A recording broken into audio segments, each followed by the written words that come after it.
ఇక ఎపిసోడ్ స్టార్టింగ్‌లో లిషాన్‌షిక్ ఏమో ఆఫీస్‌కి లేట్ అయితుందని త్వరగా లిఫ్ట్ ఆగండి, ఆగండి అని లిఫ్ట్ దగ్గరికైతే వస్తూ ఉంటాడు. కానీ లిఫ్ట్‌లో ఉన్న నారా ఏమో లిఫ్ట్ బటన్ అయితే క్లోజ్ చేస్తా ఉంటది. వెంటనే లిషాన్‌షిక్ వచ్చి, "నేను వస్తున్నా అని తెలిసి కూడా ఎందుకు లిఫ్ట్‌ని అలా క్లోజ్ చేస్తున్నావు" అంటే, "నువ్వు నాకు సారీ చెప్పాలనుకుంటే చెప్పొచ్చు" అని నారే అంటుంది. "ఏంటి నేనెందుకు సారీ చెప్తా? అసలు ఈ తప్పంతా జరిగింది మీ వల్ల. సరే మీరు నాతోని తర్వాత మాట్లాడాలి" అని ఇక వాళ్ళిద్దరూ కూడా మాట్లాడడానికైతే ఒక రూమ్ దగ్గరికైతే వెళ్తారనమాట.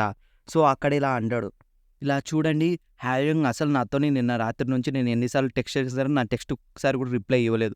తను ఇలా ఎప్పుడూ ఉండలేదు. ఇదంతా కూడా కేవలం తను నిన్న రాత్రి మిస్‌అండర్‌స్టాండింగ్ చేసుకుంది. అది కూడా మీ వల్లే. అంటే చూడు, ఇది ఇప్పుడే తను మెసేజ్ ఇచ్చింది" అని తనైతే చెప్తుందనమాట. వెంటనే తను చూసుకుంటే, చూడండి ఇక్కడ హెచ్ లేదు. కేవలం ఎఫ్ ఉంది. హాయింగ్ ఎప్పుడు చూసినా సరే హెచ్ యాడ్ చేస్తది. కానీ తను ఇప్పుడు హెచ్ యాడ్ చేయలేదంటే ఖచ్చితంగా తను మిస్‌అండర్‌స్టాండింగ్ చేసుకుంది. కాబట్టి మీరు ఖచ్చితంగా వెళ్లి తనకి ఎక్స్‌ప్లెయిన్ చేయండి అసలు. అయినా ఫస్ట్ నుంచి నాకు మీ మీద డౌటే ఉంది. అసలు ఎవరైనా సరే ఆ చిన్న స్పైడర్‌కి ఎవరైనా భయపడతారా? మీరు అసలు భయపడరు.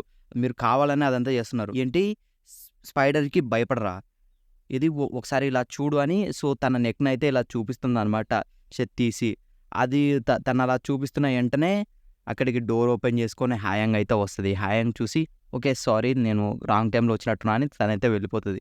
సో, వెంటనే లిషాన్‌షిక్ ఉండి హాయింగ్, హాయింగ్, హాయింగ్ అని పిలిచినా సరే తను ఆగకుండా వెళ్ళిపోతుంది. అది చూసిన లిషాన్‌షిక్ మళ్ళీ తిరిగొచ్చి, "సున్బే, మీరిది కావాలని చేస్తున్నారు గదా! మీకు ముందే తెలుసు గదా హాయింగ్ ఇక్కడికొస్తుందని. మీరు నన్ను ఇష్టపడుతున్నారా చెప్పండి" అంటే నారే ఉండి తనని తిడుతూ అయితే వెళ్తుందనమాట. తర్వాత బస్‌లో అయితే కాంగ్‌మి ఫుల్ క్రౌడ్ ఉన్న బస్‌లో అయితే ఎక్కి అయితే వెళ్తుంటది. ఇంకోవైపు మాటాన్ కూడా బస్‌లోనే వెళ్తుంటాడు ఆఫీస్‌కి. అది కూడా ఒక ఫుల్లీ వీఐపీ బుక్కుడు బస్‌లో అనమాట. ఆ బస్‌లో వెళ్తూ తనిలా అనుకుంటాడు, "అమ్మా, నాన్న, నేను కూడా ఇప్పుడు నార్మల్ ప్రజల్లాగే ఆఫీస్‌కెళ్తున్నా ఒక బస్‌లో" అని అయితే అనుకుంటూ ఉంటాడు. ఇంకోవైపు కాంగ్‌మి ఏమో తన పాప్‌కార్న్ సంచి పట్టుకొని రోడ్డు పైన అయితే నడుచుకుంటూ అయితే వస్తూ ఉంటది. నా ఎక్స్‌పెన్సెస్ అన్నీ పోను, నా దగ్గర మిగిలేదైతే కొన్నే కొన్ని డబ్బులు. ఈ నెల మొత్తం ఈ పాప్‌కార్న్‌లతోనే ఎలాగోలాగా గడిపేయాలి అనుకుంటది. కానీ తీరా చూస్తే తన పాప్‌కార్న్ సంచికి బొక్కబడి ఎనకాల పాప్‌కార్న్ మొత్తం కూడా కింద పడేసి అయితే ఉంటదనమాట. అవన్నీ కూడా మొత్తం పావురాలన్నీ కూడా తింటూ ఉంటాయి. వెంటనే తన సంచిని కింద పెట్టేసి ఆ పావురాలని తినొద్దండి, తినొద్దండి అని ఆ పావురాల దగ్గరికెళ్తి ఇటుపక్క మళ్ళీ తిరిగొచ్చేసరికి పావురాలొచ్చేసి మిగతా మొత్తం సంచిని అంతా కూడా కింద పడేసి అయితే తింటూ ఉంటాయి. అది చూసిన కాంగ్‌మికి కోపం వచ్చేసి దానిని ఎలాగైనా సరే తరిమి కొట్టాలని తన తన కరాటేని మొత్తం కూడా యూజ్ చేస్తది. తనకు తెలిసిన మార్షల్ ఆర్ట్స్ అన్నిటి కూడా ఆ పావురాలని ఎల్లగొట్టనీకే. అప్పుడు బస్‌లో మాటాన్ ఇది చూసి, "నేనసలు నా జీవితంలో ఎప్పుడూ ఇలా చూడలేదు. మార్షల్ ఆర్ట్స్‌ని ఇలా పావురాలని కొట్టడానికి యూజ్ చేయడం" అని. ఇంక వెంటనే తన అసిస్టెంట్ ఉండి, "సార్, మీకు బాడీ గార్డ్స్ కావాలంటే చెప్పండి, నేను అరేంజ్ చేస్తా" అంటే, "ఆ! చెప్తా త్వరలోనే" అని. ఇంకోవైపు ఇక ఆఫీస్‌లో లీషాన్‌షిక్ ఉండి నారే కోపాన్ని తగ్గనీక తనకి స్నాక్స్ తీసుకొచ్చి అయితే పెడతాడనమాట. స్నాక్స్ తీసుకొచ్చి పెట్టిన తర్వాత నార అయితే ఇలా అంటుంది, "ఇలా చూడు, మనం ఒక పని చేద్దాం. నువ్వెళ్ళి హాయంకి మొత్తం చెప్పేసేయి. ఇలా ఇదంతా కూడా ఒక మిస్‌అండర్‌స్టాండింగ్. అసలు నారేకి ఒక హై స్టాండర్డ్స్ ఉన్నాయి. తను నా పొజిషన్ కంటే హయ్యరు. పైగా తనకు ఆల్రెడీ బాయ్ ఫ్రెండ్ ఉన్నాడు. తన పొజిషన్ కూడా చాలా హయ్యర్" అంటే లీషాన్‌షిక్ ఉండి నవ్వుతాడు. "ఏంటి ఇదా? ఇది అస్సలు ఇంపాసిబుల్. ఇది అసలు వర్కౌట్ అవ్వదు" అని తనైతే నవ్వుకుంటూ చెప్తాడు. హాయం కూడా ఈ ఆఫీసే. "ఒకసారి ఆలోచించండి. మీ గురించి అన్నీ తెలుసు. అసలు మీకు బాయ్ ఫ్రెండ్ ఎక్కడి నుంచి వస్తాడు" అనైతే తను నవ్వుతూ అయితే ఉంటాడనమాట. అప్పుడు సుందర్ ఉండి తననైతే తిడుతూ ఉంటే, హాయనామ్ ఉండి వాళ్ళిద్దరిని తిడుతుండే, "ఇది ఆఫీస్ అనుకుంటానా, ఇంకేమన్నా అనుకుంటున్నానంటే" "సారీ, సారీ" అని ఇక వాళ్ళిద్దరైతే వాళ్ళ వర్క్ అయితే చేస్తూ ఉంటాడు. అండ్ ఇంకోవైపు మనకి మీటింగ్ రూమ్‌లో అయితే మేనేజర్ జీ మరియు చావావా వాళ్ళు కలిసి మాటాన్ యొక్క ఫైల్స్ అయితే చూస్తూ ఉంటారు. ఫైల్స్ చూసి, "ఇలా చూడండి, వీడి బిహేవియర్ స్టార్టింగ్ నుంచి ఏదో వైర్డ్‌గా ఉంది. ఇక్కడ చూడండి, అసలు వాని డిగ్రీలు ఏం లేదు. అసలు ఏంటివి కూడా వానికి సంబంధించి ఇక్కడ నోట్ అయితే చేసలేదు." అప్పుడే అక్కడికి హ్యామ్ వస్తుంది. తనొచ్చేసి పిలిచారంట మేనేజర్. అంటే, "ఈరోజు మన షెడ్యూల్ ఏవేవి ఉందో మొత్తం కూడా క్యాన్సిల్ చేసేయి" అని చెప్తాడనమాట. చెప్తే, "మనకి షెడ్యూల్ అంటూ ఏం లేదు" అని తనైతే అంటుంది. ఇక సరే అని మనకి ఇంకోవైపు రెస్టారెంట్‌లో అయితే మాటన్ మొత్తం కూడా ఎంజాయ్ చేస్తుంటాడనమాట. ఫుడ్‌ని మొత్తం అక్కడున్నే ఫుడ్‌ని. అప్పుడే మేనేజర్ జీ అలా అడుగుతాడు, "నీ బ్యాక్‌గ్రౌండ్ ఏంటి? నువ్వు ఇక్కడ జాబ్ ఎలా కొట్టావు? నీ క్వాలిఫికేషన్స్ ఏంటి? అసలు మీ పేరెంట్స్ ఏం చేస్తున్నారు?" అంటే మాట నుండి, "నాకు ఇవంతా కూడా చెప్పాలని లేదు. నన్ను మీరు ఇంకోసారి ఇలా అడగొద్దని" ఫుడ్‌ని అలాగే ఇడిచిపెట్టయితే పోతాడనమాట. అది చూసిన మేనేజర్‌జీ, "నేనిప్పుడు వాడిని ఏమన్నా అని అలా పోయాడు. వాడు చాలా యారోగెంట్‌గా బిహేవ్ చేస్తున్నాడు" అని అయితే అంటాడు. అండ్ ఇంకోవైపు మనకి ఇంకో రూమ్‌లో అయితే మాటానికి కాంగ్‌మే అయితే కొద్దిగా డబ్బులైతే ఇస్తుంది. డబ్బులిచ్చి ఈఎంఐలుగా కొద్దిగా తీసుకోండి, నా దగ్గర ఒకేసారి ఇన్ని డబ్బులు లేవు, నన్ను అర్థం చేసుకోండి అంటే, "ఆ! సరే, మిగతా డబ్బులు రేపు ఇచ్చేయి" అని అయితే అంటాడనమాట మాటన్ గాడు. తనైతే షాక్ అవుతుంది. అప్పటికి అక్కడికి చావావా వచ్చి, "ఏంటి మీ ఇద్దరు ఏం చేస్తున్నారంటే" అది నేను మాటానికి ఈ వర్కింగ్ ఎక్స్‌పీరియన్స్ ఎలా చేయాలో, ఈ వర్క్ ఎలా చేయాలో ఎక్స్‌ప్లెయిన్ చేస్తున్నా" అంటాడు. అండ్ ఇంకో మీ రూమ్‌లో అయితే మనకి లీ షాంగ్ షిక్ అయితే నారేకి ఒక మెయిల్ అయితే పంపిస్తాడు. ఏంటి మెయిల్ అంటే, "ఇది నేను ఈసారి ఖచ్చితంగా ప్రపోజ్ చేయబోయేది హాయోంగ్‌కి. ఈ నేను ప్రపోజ్ చేయడానికి ఏసిన ఐడియాలు ఇవన్నీ. ఈసారి పక్కా ప్రొసీజర్‌తో ఖచ్చితంగా నమ్మకంతో నేనైతే ఈసారి ఖచ్చితంగా సక్సెస్ అయితా. పాస్ట్ 5 ఇయర్స్‌లో నేను ఎన్నో సార్లు ట్రై చేశా" అని మనకు ఒక ట్రైలర్ అయితే చూపిస్తారు. నేను కాలేజ్ బాయ్స్‌తోని అందరితోని తనకి ఫ్లవర్స్ ఇచ్చి పంపిస్తే, తను నాతో కాకుండా లాస్ట్ ఫ్లవర్ ఇచ్చినోడితోని వెళ్ళిపోయింది. ఇంకోసారి నేను డైరెక్ట్‌గా చెప్పేద్దామని తను ఈ డ్రింక్ మొత్తం కూడా నువ్వే తాగితే నువ్వు నా డేట్ చేస్తున్నట్టంటే తను ఆ డ్రింక్‌ని నా పైన ఊసేసింది అని అయితే చెప్తాడు. కానీ ఈసారి ఖచ్చితంగా నేను గెలుస్తాను.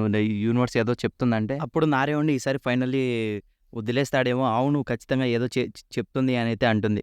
వాడుండి అవును యూనివర్స్ ఏదో చెప్తుంది. ఈసారి ఖచ్చితంగా సక్సెస్ అయితా. నేను ఏస్తున్న థియరీ ప్రకారం ఎలాన్ మస్క్ సక్సెస్ అయ్యాడు కాబట్టి నేను కూడా ఈసారి ఖచ్చితంగా సక్సెస్ అవుతా అని అయితే చెప్తాడనమాట.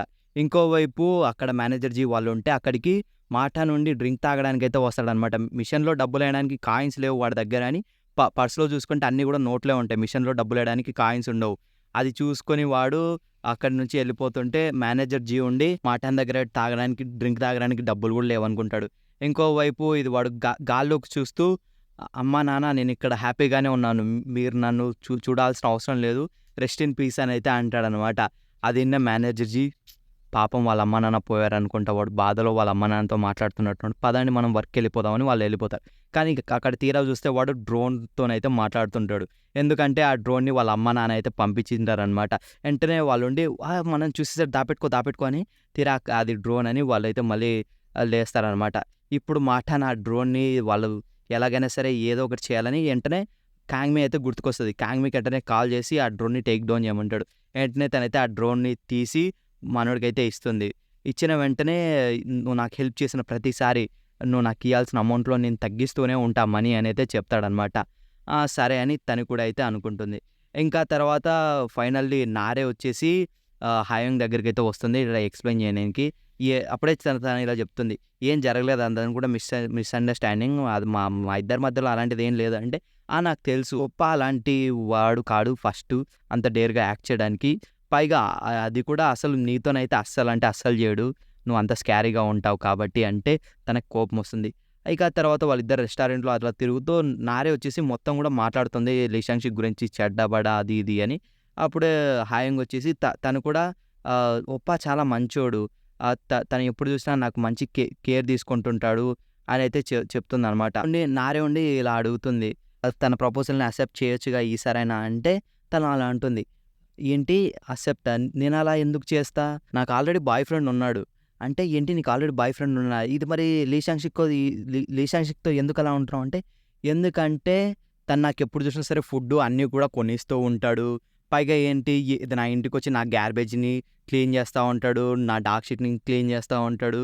పైగా నాకెప్పుడు చూసినా నా ల్యాప్‌టాప్ అవన్నీ రిపేర్ అయితే తనే రిపేర్ చేసిస్తాడు. తను చాలా మంచోడు. తను ఇలా కూడా చెప్తుంది. తను నాకు ఇంతకుముందు ప్రపోజ్ చేసిన ప్రతిసారి కూడా నేను రిజెక్ట్ చేశా గదా!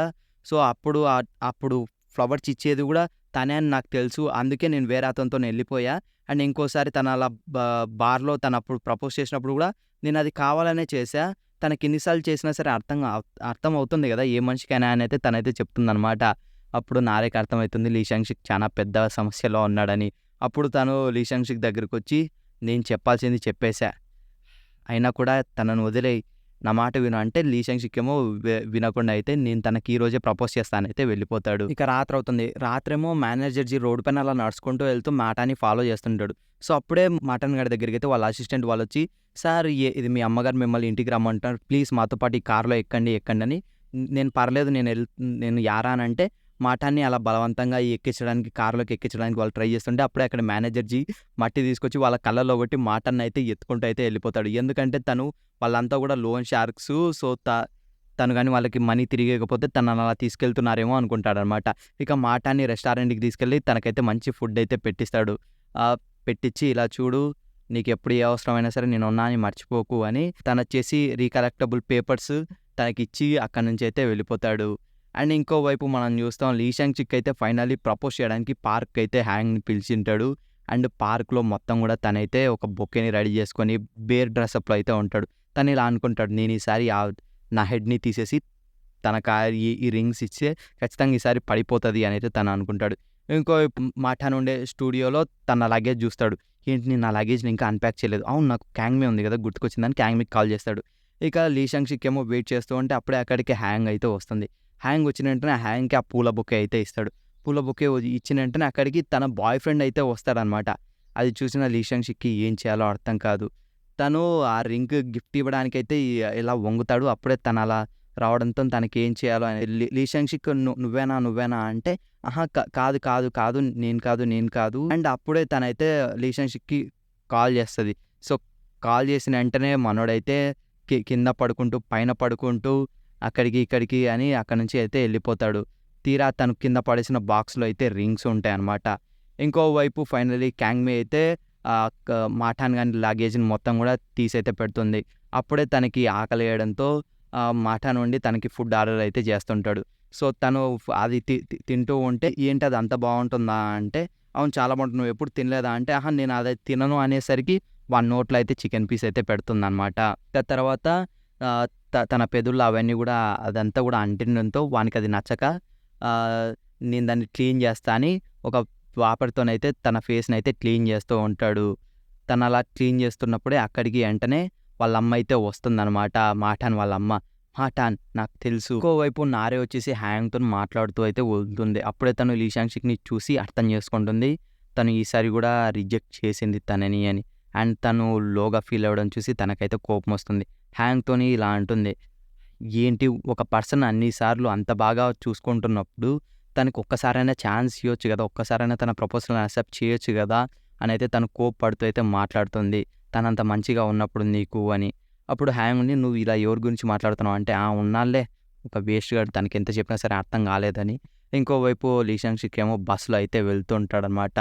అండ్ తనకు అన్నీ కూడా గుర్తుకొస్తూ ఉంటాయి స్టార్టింగ్ నుంచి హ్యాంగ్తో గడిపిన క్షణాలన్నీ కూడా. తను ఎప్పుడు చూసినా తనే తన గర్ల్ ఫ్రెండ్ అవుతుందని ఇమాజినేషన్లో అయితే బతికాడు. Same like one side lovers ఏం చెప్తాను చెప్పండి. తనేమో తన బాయ్ ఫ్రెండ్తోనైతే వెళ్ళిపోతూ ఉంటుంది. లీ షాంగ్ చిక్ ఇక ఆ బేర్ దాన్ని మొహానికి తగిలించుకొని బస్ దిగేసి ఇక వానలో అలా ఏడ్చుకుంటూ గ్యార్బేజ్ దగ్గర ఒక టెడ్డీ బేర్ బొమ్మ పడి ఉంటే ఆ టెడ్డీ బేర్ బొమ్మ దగ్గర తను కూర్చొని నిన్ను కూడా ఇలా ఎవరో ఒకరు వదిలేశారా, నీ వైపు కొద్దిగా బాగా చూసింటే నువ్వు ఇంకా బాగానే ఉన్నావు, వాళ్ళు నిన్ను ఇంకొద్ది కాలం చూసుకోవాల్సింది, అనవసరంగా విడిచిపెట్టారని అక్కడున్న ఒక గొడుగుని దానిపైన అయితే పెట్టి తనైతే తడుస్తూ ఉంటాడు. అప్పుడే తనకి నారే వచ్చేసి గొడుగు పెడుతుంది. గొడుగు పెట్టి ఇక్కడ ఏం చేస్తున్నావు, పద ఇంటికి వెళ్దాం పద అని అయితే చెప్తుందనమాట. ఇంతటితోని ఎపిసోడ్ అయితే అయిపోతుంది. నెక్స్ట్ ఎపిసోడ్లో ఏం జరుగుతుందో తెలుసుకోవాలనుకుంటే వెంటనే మన ఛానల్ని సబ్స్క్రైబ్ చేసుకొని పక్కనే ఉన్న బెల్ ఐకాన్ని ఆన్లో పెట్టుకోండి. నేను ఈ సిరీస్ అయిపోయేంత వరకు ఎపిసోడ్స్ అయితే చేస్తూనే ఉంటాను.